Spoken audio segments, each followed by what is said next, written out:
السلام علیکم۔ آج ہم ہیو اور ایز کا استعمال کریں گے۔ ہیو اور ہیز کا مطلب ہے پاس ہے یا رکھتا یا رکھنا۔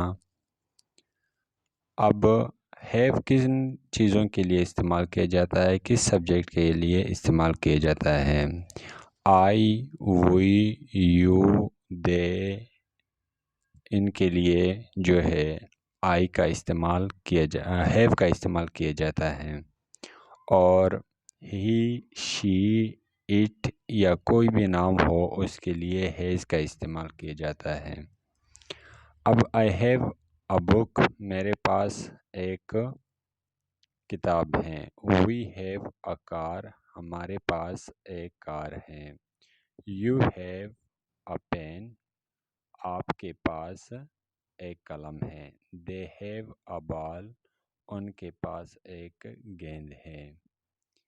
اب ہی کے ساتھ ہم استعمال کریں گے۔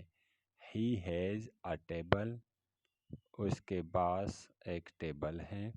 شی ہیز اے بیبی، اس کے پاس ایک بچی ہے۔ اٹ ہیز اے چارٹ، یہ ایک چارٹ رکھتا ہے۔